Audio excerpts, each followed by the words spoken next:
So here we are tonight live at the Joyful Noise here in beautiful downtown East Point. And it's wonderful to see a packed house here tonight, and it's been sold out for almost a week now.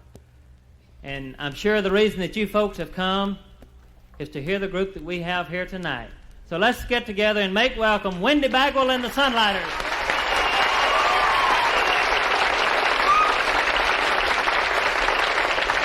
Well, we appreciate that. We've been looking forward to this more than I could ever tell you, especially after we found out that it was all sold out and folks calling in from everywhere just offering all kind of money for seats. It really made us feel good, especially at home, you know. You're always scared to death to sing at home. I don't know why that is, but that's the way it is. We're just thrilled to death that all of you are here at the Joyful Noise. I'll tell you that. I hope we sing something that might be a little bit of a blessing to you. And I'll tell you what, although most of what happens on this stage is going to be the talk part that goes on an album, I'd still like to say a little bit about our group and not leave them off the album, because we've been together for 20 years now, as you know. So could I get you to come up here where everybody can see you real good? Now, most of you have met Little Purdy Thing. Mm-hmm. Reason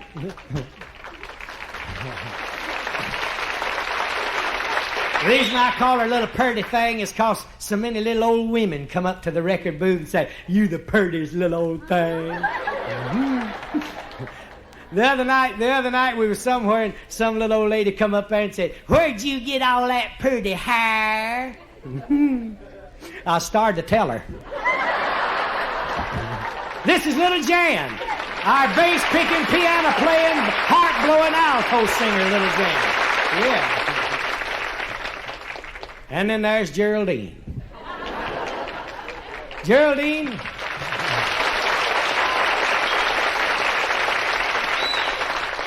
Geraldine's been on the road with me for 20 years and Little Jan for 15. Over half of both of their lives, and I'm awfully proud of them. And I'll never forget when Geraldine started singing with us. She was skin and bones. She weighed 87 pounds.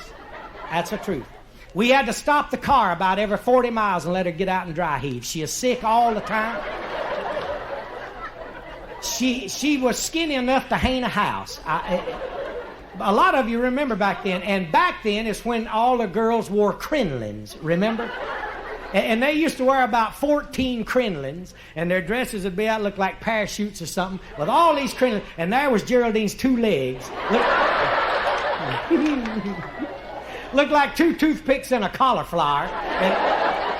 And back then I thought I was real funny without doing nothing, because the first 18 rows was always laughing, you know.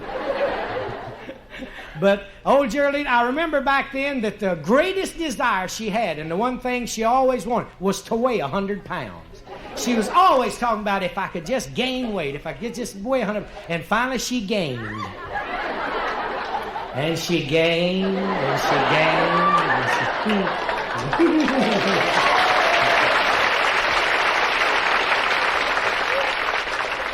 Now, these girls have been on the road with me nearly all their lives. Here's a fella that hadn't been with us quite as long, but we feel like the Lord sent him. A fine fella, a good Christian boy with a good testimony. And we think that's the most important part of our business. And this old boy is a musical genius, if I ever knew one. He can play any instrument you can name, and he can play it superbly. When this old boy come with us, he didn't have nothing. Nothing. Now he's got a suit for every day in the week. That's it he's got on right now. Charlie Edward Beatonbowl Jr. How about it?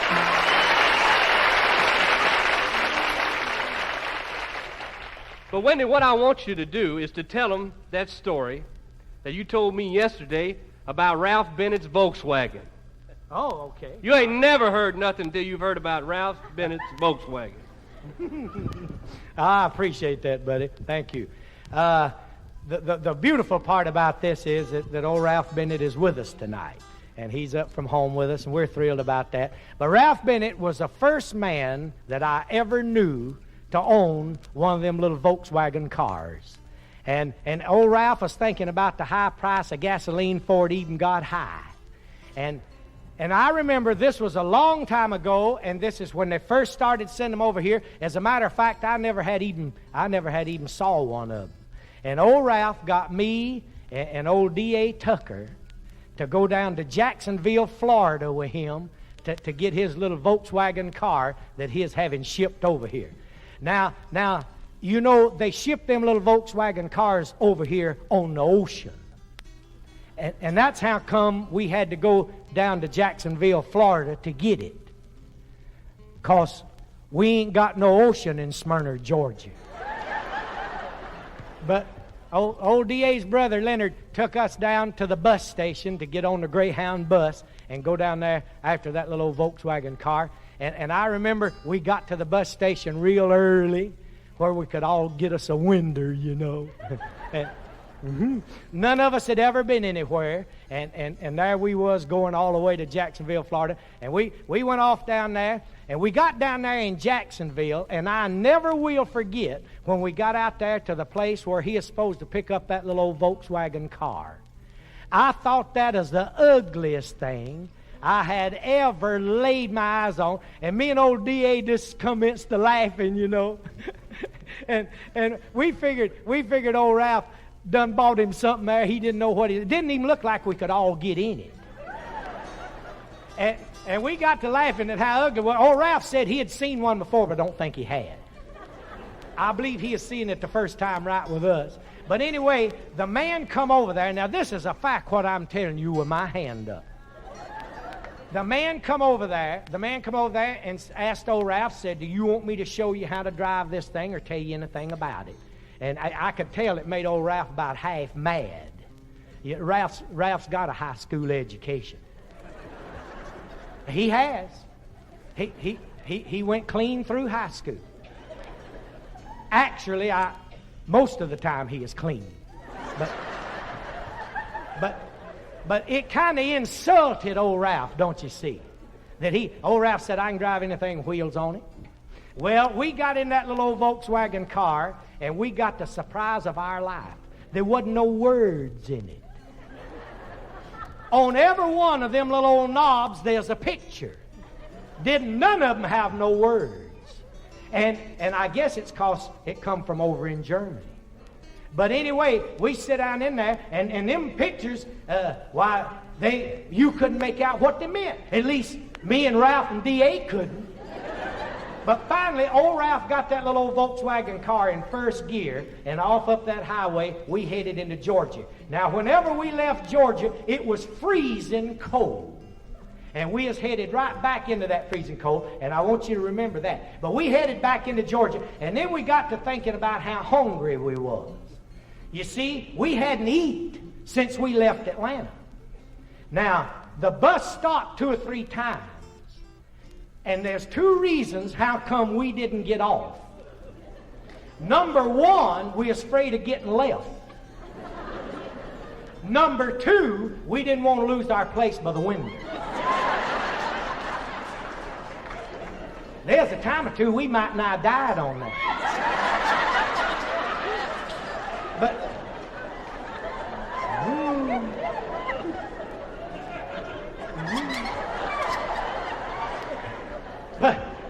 But I told old Ralph, I said, you're going to have to find a restaurant pretty soon. I said, I'm about to starve to death. So we pulled in this restaurant. We pulled right up to the curb of the restaurant. Now, this is a fact, what I'm telling you.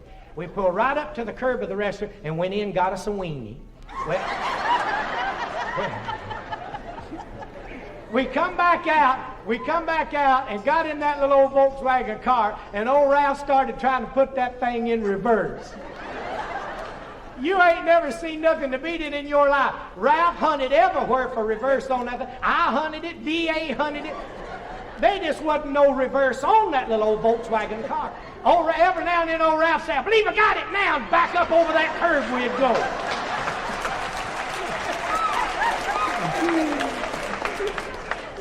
Well, finally we had to take that little old Volkswagen out of gear and push it back. And then head out. Well, we got on up the road there, and we got to thinking about the gas. I said, man, we better find a filling station. I said, it's getting awful cold, and I said, it's going to be bad to walk. We better find us a filling station in a hurry.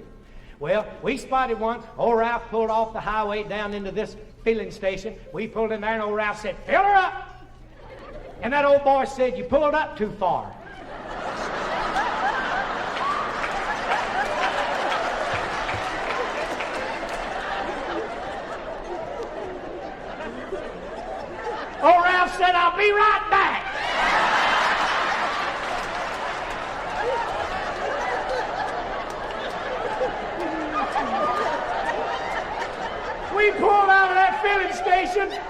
There stood that fella with his hose in his hand,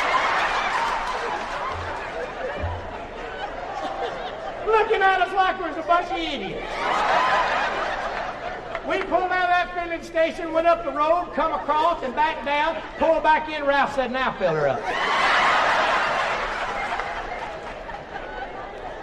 Well, I got to worrying, boy, it's getting awful cold. And I told old Ralph, I said, boy, you better have him check that antifreeze. Well, honey, we started hunting that radiator.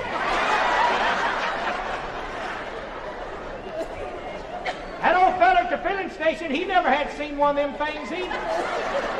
He went up there and lifted up that hood. He said, there ain't even no motor up him.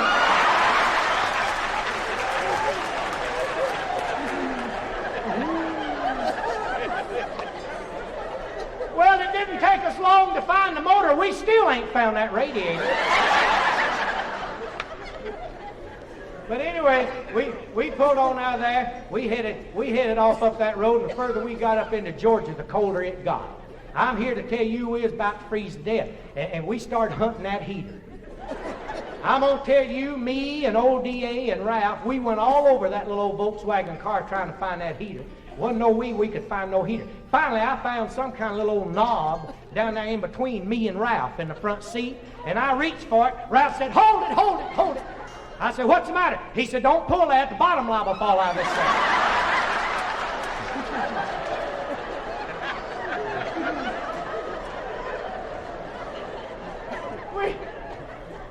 We went on up that road, froze from our nose to our toes.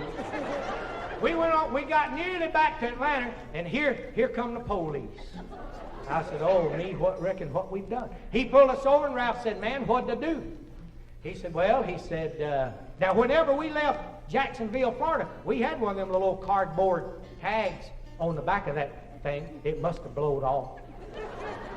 He pulled us over, and he said, well, there ain't no tag on whatever this is you're driving.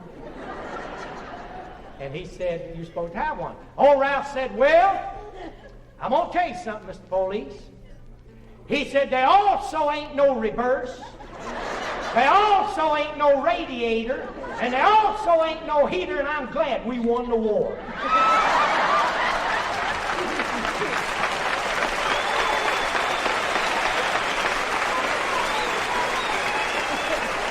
This is a fact what I'm telling you. This is a fact with my hand up. We took that little old Volkswagen home. We pulled it up in old Ralph's driveway. And his wife, Mary Ellen, come out. And she said, oh, take me around the block. Old Ralph mumbled something about being cold. We went on in the house. Mary Ellen went out there and got in that little old Volkswagen car. She fumbled around about 2 minutes, backed that thing out of that driveway, drove that thing around that block, pulled back up in that driveway, come in that house, and said, how come y'all didn't have the heater on?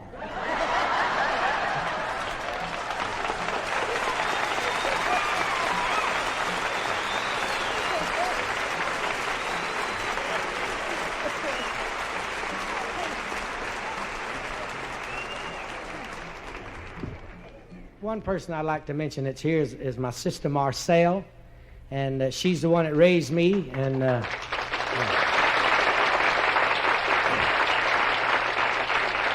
my mother died when I was a little boy, and my sister worked awfully hard, her and my dad, for nothing to try to raise our family. And if I could be a little bit serious for a minute, it was back in the day when things were really bad. I know there was times when we'd have to go to school without lunch. I know there was times when we'd go to school with them old stick-on soles that usually come off between here and there. And we'd go to school with patches on our breeches, embarrassed to death, and things were bad. And then not long after that, hard times set in. I remember we thought it was awfully bad, but I don't know if it was so bad. I don't know if it's so bad back then after all, when you kind of look at how it is today, But I remember we used to take a bath every Saturday in a big old galvanized tub. We didn't have a bathtub, and we had to draw the water up out of the well. And it can be awfully hard to draw all that water and fill up that tub, heat the water first, fill up the tub, and you take a bath, fill it up again. So we learned what to do about that in a hurry. We all took a bath in the same tub, in the same water. That way you didn't have to draw water but one time. The only problem was the last one in the tub would take about 3 minutes to sink to the bottom. It was a day and time when things really were bad. But look at today. Back in those days, neighbors were real neighbors, and friends were real friends. And the biggest thing you had to look forward to 6 days a week was church on Sunday. And that's the way it was back then. And nowadays, it's altogether different. You'll be lucky if your car's there when you get through here tonight. You'll be lucky if you get to the car if it is there when you get through here. And when I was growing up, from the time I was born till the time I was grown, we never even locked our doors. Never did lock our doors. One door is all we ever locked at our house, and then it wasn't no form of lock and key. There's a little piece of wood about that big, had a nail in the middle. You could turn it up and turn it up.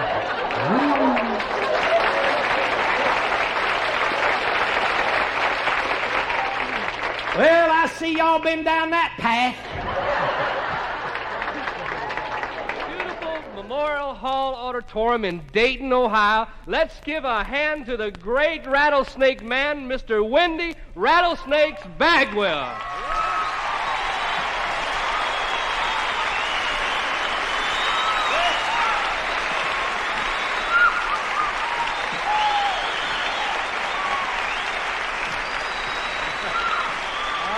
Thank you. Well.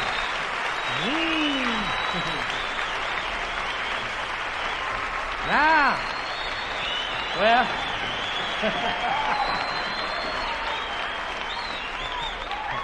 now you see how come I wanted to come to Dayton, Ohio to do this story, don't you?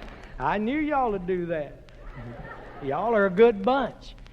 You know, the last time was up here, and I appreciate Larry and Lloyd Orrell for having us back. The last time we were up here, I was on my way to the hospital. And I was having it rough. I didn't even know if I was going to be able to finish that program, I'll tell you that much. I was really having it bad. But I want to tell you that my operation was 100% successful. You can't even hardly see the scar. As a matter of fact, that doctor told me it's one of the most beautiful operations he ever saw. The only thing wrong was he operated on me for the wrong thing. And that's a fact with my hand up. After I left here the last time, I stayed in that hospital 3 months while they was hunting it.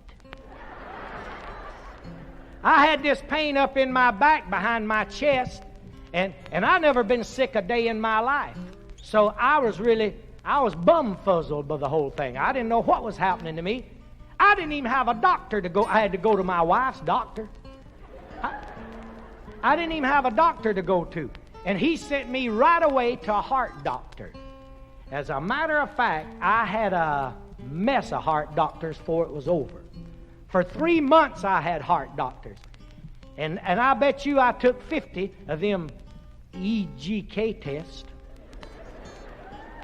where that little needle does what it does. And every one of them showed my heart to be letter perfect.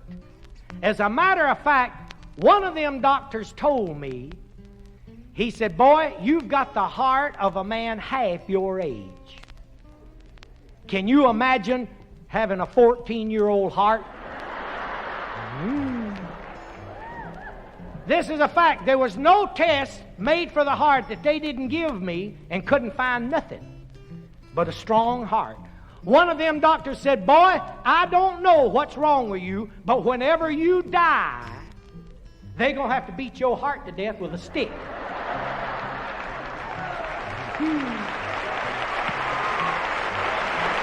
This is a fact. This is a fact what I'm telling you with my hand up. I laid in the hospital. Then finally they sent me to a chest doctor, and he found a little hole in my esophagus.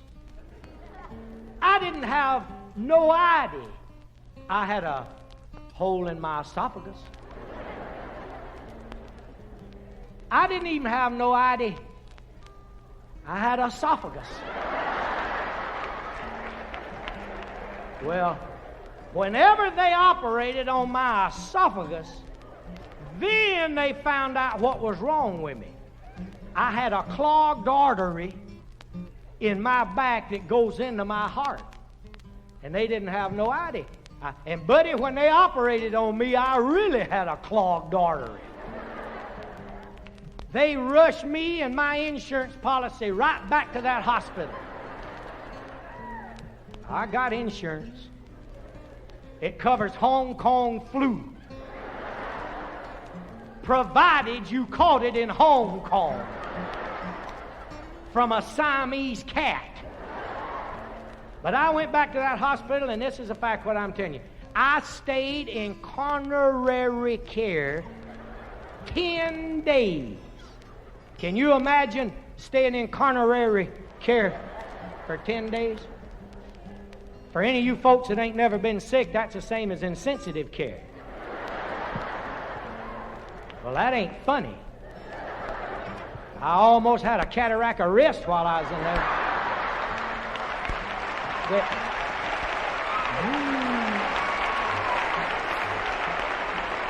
They had machines. They had machines running in me. They had blood running. They had needles stuck in me all over.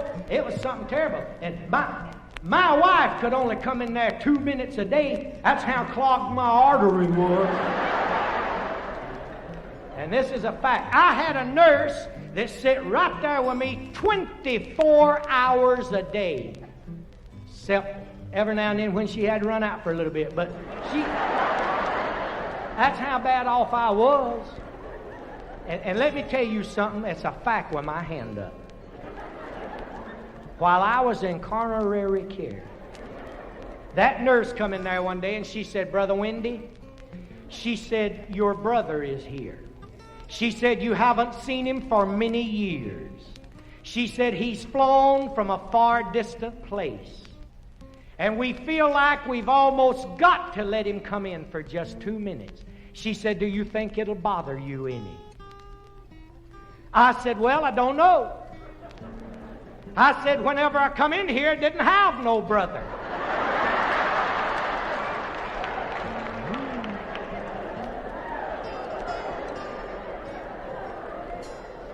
And then in walked J.D. Sumner.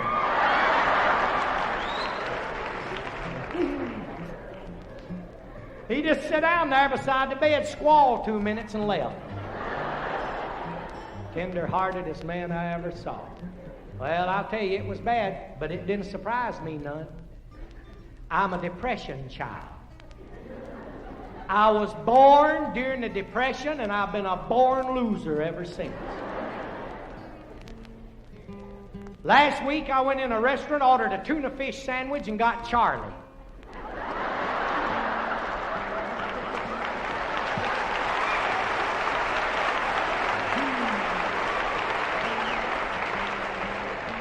A few weeks ago, I bought a suit with 2 pair of pants, tore a hole in the coat. You know these 2-track razors? My whisker jumps back in before the second blade can cut it off.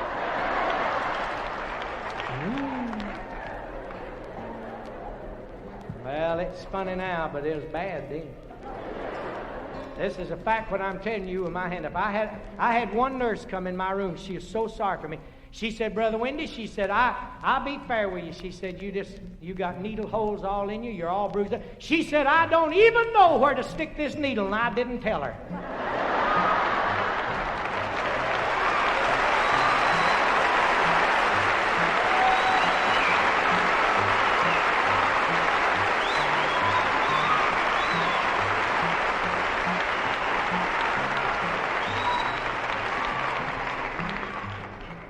A lot of folks from our church is here, and we're thrilled of that. A table right over there, yeah.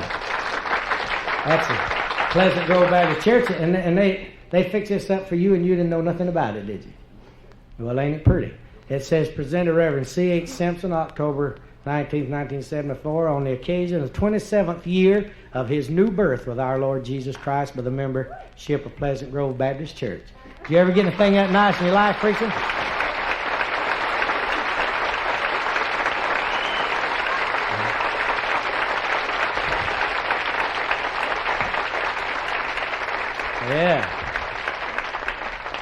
we think a lot of old Charlie, I'll tell you that. He's got a good church, and he's got a good membership, and we don't have any problems in our church. We're real proud of him.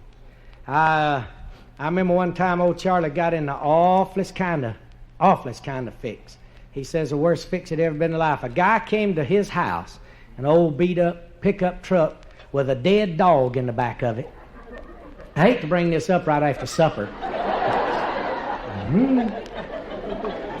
And wanted old Charlie to speak over it. And, of course, it shocked him out of his mind. He just started running the man off right away. He said, "No, I don't speak over no dog." And the man said, "Well, don't get angry with me." He said, "This old dog's 13 years old." Said, "I've had it 13 years." Said, "I never had no wife and children around my house." Said, "All I ever had in the world is this old 13-year-old hound dog." And said, no matter what I ever done to him, he always just come back with his ears down, wagging his tail, and said, "I just thought I wanted to put him away kind of proper after all these years of him being so loyal." And he said, I thought maybe I might get you to do it. I knew you was a preacher." He said, "But that's all right. If you don't want to do it, I can understand why." And he asked, old Charlie said, "Ain't there a Methodist preacher right off a couple of miles down the road here?" Charlie told him, "Yeah, there was." He said, "Well, I'll go down there and just get him to do it. I wanted you to do it, but said I'll go get him to do it." Said, I saved up about $50 here to get somebody to say a few words over this old dog." Old Charlie said, "Hey, hold it. Said, "Man, you didn't tell me that dog is a Baptist."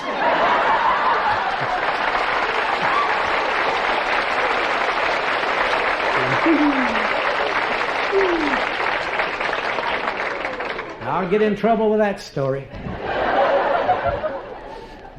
You know, everybody comes up, "Is that really true, so-and-so? Is that really true about them rattlesnakes and all this?" And that's what everybody will be asking me about that. A lot of people ain't going to believe that, Charlie. I'll tell you that. And I will say this, buddy, I don't lie.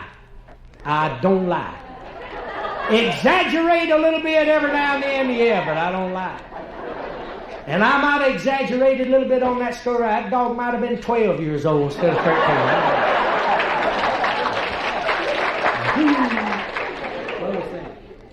Nearly everywhere we go now, we have a rattlesnake authority in the house. Ever since we recorded "Here Comes the Rattlesnakes," we have a snake authority. And we was out in Fort Worth, Texas, recording Wilbur Wingate's "Weenie."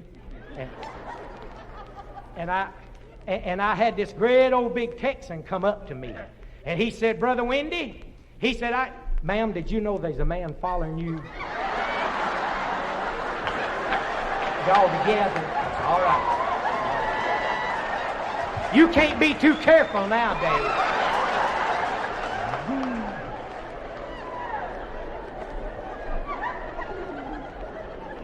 He kind of had a sneaky look on his face, you know. Anyway, this big old Texan come up to me. He said, "Brother Wendy," he said, "I can tell you something about them rattlesnakes. Might help you one of these days, boy." I said, "All right, tell me." He said, "Did you know that a rattlesnake won't bother you as long as you carry a lighted flashlight?" I said, "No, don't reckon he will if you carry it fast enough."